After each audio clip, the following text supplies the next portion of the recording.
Ποια είναι άραγε τα επαγγέλματα με τη μεγαλύτερη ζήτηση στην Αυστραλία, αλλά και σε άλλες χώρες του εξωτερικού? Τι καριέρα άραγε αναζητάς? Πρέπει να κοιτάς μόνο το παρόν ή να επενδύσεις στο μέλλον? Στο σημερινό βίντεο θα δούμε μαζί ποιες ειδικότητες εκτοξεύονται στις μέρες μας παγκοσμίως και πώς μπορείς και εσύ να γίνεις ανάρπαστος στην αγορά εργασίας, όχι μόνο τώρα, αλλά και για τα επόμενα 20-30 χρόνια. Let's begin!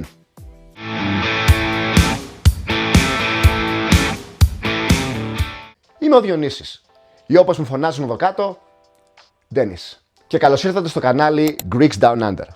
Ζω και εργάζομαι στο Σίδνεϊ της Αυστραλίας τα τελευταία 14 χρόνια. Εδώ θα βρεις αληθινές εμπειρίες, χρήσιμες συμβουλές και πρακτικές πληροφορίες για τη ζωή μακριά από την Ελλάδα. Επίσης, στόχος μας είναι να ενημερώσουμε όλους όσους θα ήθελαν να μάθουν περισσότερα για το πώς άραγε είναι η ζωή σε μια χώρα του εξωτερικού. Πρωταρχικός τομέας με μεγάλη ζήτηση παντού είναι ο τομέας της υγείας. Μιλάμε για νοσηλευτές, για γιατρούς, για φυσικοθεραπευτές. Δεν υπάρχει χώρα, ούτε μία, που να μην ζητάει κόσμο σε αυτόν τον τομέα. Πότε αρχίζουμε δουλειά? Και δεν μιλάμε μόνο για νοσοκομεία.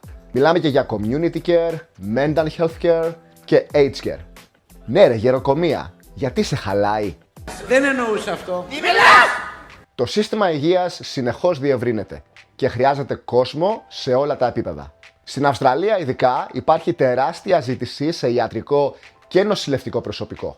Και όχι μόνο στις μεγάλες πόλεις, αλλά κυρίως σε απομονωμένες περιοχές στην ενδοχώρα, που εκεί είναι και πολύ πιο εύκολο να πάρεις βίζα. Και αν μιλήσουμε και για άλλες χώρες, νομίζω ότι οι μισοί γιατροί και νοσηλευτές στη Γερμανία και στην Αγγλία είναι Έλληνες. Ίσως να μην έχεις όνειρο ζωής να γίνεις γιατρός, αλλά μία θέση στην υγεία μπορεί και να υπάρχει. Εάν έχεις υπομονή και αντοχές, αυτός ο τομέας μπορεί να σου αλλάξει τη ζωή. Και όχι μόνο τη δική σου, αλλά και των άλλων γύρω σου. Εάν είσαι καλός. Συνεχίζουμε με αυτό που λέμε κατασκευαστικά και τεχνικά επαγγέλματα. Πολύ παραγωνισμένα στην Ελλάδα, χρυσάφι στο εξωτερικό. Ξυλουργοί, υδραυλικοί, σοβατζίδες, πλακατζίδες, μπογιατζίδες. Είναι κλασική περίπτωση βλάβης. Αυτές οι δουλειές δεν θα φύγουν ποτέ. Μπορεί κάποια στιγμή να έρθει η τεχνητή νοημοσύνη, αλλά κάποιος δεν πρέπει να χτίσει το σπίτι. Κάποιος δεν πρέπει να περάσει τις μπρίζες. Στην Αυστραλία αυτές οι δουλειές πληρώνουν καλά. Πολύ καλά. Δεν θυμάμαι εγώ όταν δούλευα στα μπουζούκια. Τις μεγαλύτερες ζημιές αυτοί οι τύποι τις κάνανε. Βλέπω τον άλλον, πρώτο τραπέζι πίστα, να έχει ανοίξει 10 σαμπάνιες. Έρωτας με την τραγουδίστρια. Και ρωτάω τον άλλο τον σερβιτόρο, τον παλιό, εσύ, τι δουλειά κάνει αυτός? Είναι κανένας μεγάλος CEO σε πολυεθνική? Και μου λέει, όχι ρε, μπογιατζής είναι. Έπαθα πλάκα. Αλλά και τα επαγγέλματα αυτά έχουν τα δικά τους.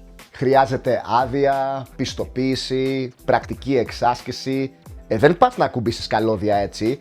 Μην το πιάσει, γιατί δεν σε έχω ασφαλισμένο. Αλλά εάν είσαι καλός στη δουλειά σου, πίστεψέ με, δεν θα πεινάσεις ποτέ. Και είναι και περιζήτητη η άτιμη. Υδραυλικό παίρνω τηλέφωνο να μου φτιάξει τη βρύση και με πηγαίνει από εβδομάδα σε εβδομάδα. Τι, αυτός έχει το πρόβλημα? Εσύ το έχεις.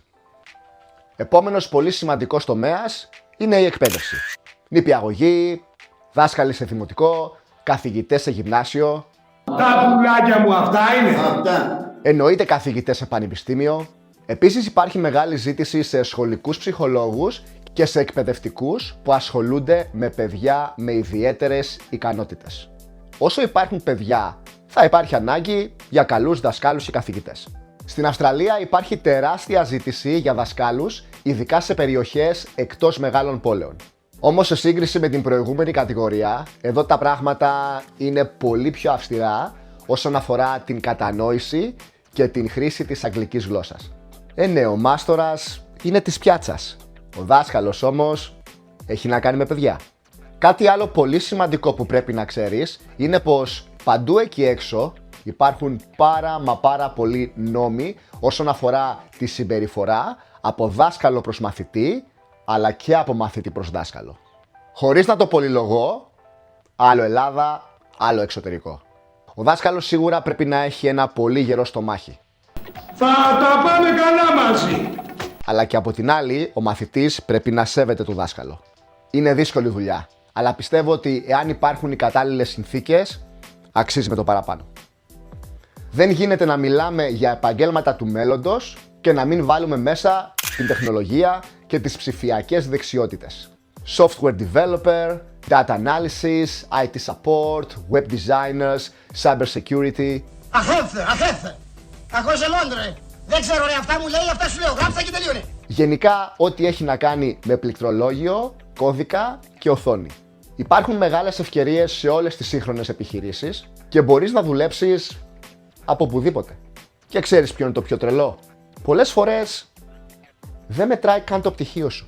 Η τεχνολογία εξελίσσεται τόσο γρήγορα που πολλές εταιρείες δεν ψάχνουν το τέλειο βιογραφικό. Ψάχνουν το τέλειο skill set. Ό,τι ήξερες πριν από 5 χρόνια δεν σημαίνει ότι θα σου δώσει δουλειά στο σήμερα. Γιατί είναι ένας τομέας που αλλάζει συνεχώς. Εάν είσαι σε αυτόν τον χώρο ή θέλεις να μπεις στο μέλλον, να εκπαιδεύεσαι και να εξελίσσεσαι καθημερινά. Τώρα, εάν είναι δύσκολη δουλειά ή όχι, όπως το πάρει κανείς. Εντάξει, δεν σκάβεις κιόλας. Νομίζω πως όσο πιο up-to-date είσαι, τόσο πιο απλοποιημένη θα είναι και η καθημερινότητά σου. Βασικά, ο αδερφός μου δουλεύει σε αυτόν τον τομέα. Είναι αυτό που λέμε πληροφορικάριος. Και μου είχε πει κάτι πολύ πετυχημένο κάποτε. Φαντάσου να είμαστε σε έναν διαστημικό σταθμό. Όλοι οι αστροναύτες εννοείται πληρώνονται πολύ καλά. Ένας συγκεκριμένος όμως κονομάει τα περισσότερα. Και τι κάνει? Απλά σηκώνεται το πρωί, πατάει ένα κουμπί και μετά πηγαίνει πάλι για ύπνο. Και όλοι οι άλλοι αστροναύτες απορούν. Μα είναι δυνατόν? Πατάει ένα κουμπί τη μέρα και παίρνει τόσα λεφτά? Και ο αρχηγός της αποστολής απαντάει. Ναι, αλλά είναι ο μόνος που ξέρει ποιο κουμπί πρέπει να πατηθεί κάθε μέρα. Και αυτό λέγεται skill set. Όσο και να συνευριάζει. Πάμε τώρα σε κάτι πιο καινούριο. Πολύ καινούριο. AI specialist, data scientist, machine learning engineers. Speak Greek. Αυτά τα επαγγέλματα πριν 10-15 χρόνια ήταν επιστημονική φαντασία. Όλοι χρησιμοποιούν AI για να προβλέπουν, να βελτιώνουν και να αυτοματοποιούν πράγματα τα οποία κάποτε χρειαζόντουσαν χέρια για να γίνουν. Και έρχεται η ερώτηση. Θα μας φάει το AI τη δουλειά? Τι να σου πω, μπορεί και ναι. Αλλά ένα είναι σίγουρο. Όσοι ξέρουν να δουλεύουν AI δεν πάνε πουθενά. Βέβαια, εάν εσύ θέλεις να συνεχίσεις να καβαλάς το γαϊδουράκι στην ανηφόρα, ενώ όλοι οι άλλοι την ανεβαίνουν με 4x4, τι να σου πω. Δική σου είναι η ζωή. Είναι από τους λίγους τομείς όπου η ταχύτητα εκμάθησης παίζει πολύ μεγαλύτερο ρόλο από τα χρόνια εμπειρίας. Εάν είσαι γρήγορος, ενημερωμένος και ευέλικτος, είσαι και περιζήτητος. Για φαντάσου να είσαι εσύ ο ειδικός σε AI και να εκπαιδεύεις προσωπικό σε αυτοματισμούς και γλώσσες επικοινωνίας. Και αν νομίζεις ότι ειδικά αυτό το τελευταίο το έγραψα μόνος μου, μάλλον πρέπει να ασχοληθείς πιο σοβαρά με το AI. Και τέλος, πάμε σε κάτι που μέχρι πριν λίγα χρόνια δεν θεωρούνταν καν επάγγελμα. Digital marketing, content creation, social media manager. Τι είναι αυτό πάλι, μετάφραση, μανία έχεις να μιλάς ξένες γλώσσες. I'm sorry. Παιδιά, ο κόσμος έχει αλλάξει. Οι επιχειρήσεις χρειάζονται κάποιον να τους προωθήσει online. Δεν έχει σημασία τι πουλάς. Εάν δεν υπάρχεις στο ίντερνετ, δεν υπάρχεις γενικά. Και εδώ μπαίνουν μέσα όλοι αυτοί οι άνθρωποι της ψηφιακής σκηνής. Από εκείνον που στείνει email καμπάνιες, μέχρι εκείνον που γράφει captions στο Instagram. Ναι, αυτό είναι επάγγελμα. Και σε πολλές περιπτώσεις πολύ καλά αμοιβόμενο. Το ωραίο εδώ είναι ότι μπορείς να ξεκινήσεις κάτι μόνος σου. Μπορεί να έχεις μια εταιρεία ή να δουλεύεις για μια εταιρεία. Αλλά και στις δύο περιπτώσεις, όσο περισσότερο καταλαβαίνεις πώς λειτουργεί το ίντερνετ, το online marketing και γενικά τα social media, τόσο περισσότερο θα καταλαβαίνεις και πώς θα προωθήσεις μια επιχείρηση. Και μιλάμε για profit. Σκέφτεσαι κάποια στιγμή στο μέλλον να δοκιμάσεις την τύχη σου στην Αυστραλία ή σε κάποια άλλη χώρα του εξωτερικού? Δουλεύεις ήδη σε έναν από αυτούς τους τομείς που είπαμε σήμερα ή σκέφτεσαι να χωθείς με τον έναν τρόπο ή τον άλλον? Είτε είσαι στην Ελλάδα, είτε στην Αυστραλία, είτε σε κάποια άλλη χώρα του εξωτερικού. Εάν βρήκες το βίντεο ενδιαφέρον, please like, and subscribe για να μην χάσεις τα επόμενα βίντεο που έρχονται. Επίσης, κάνε ένα σχόλιο. Θετικό, αρνητικό, δεν έχει καμία σημασία. Απλά σε τον αλγόριθμο του YouTube να κάνει αυτό που πραγματικά ξέρει. Μείνε συντονισμένος και τα λέμε την επόμενη φορά. See ya.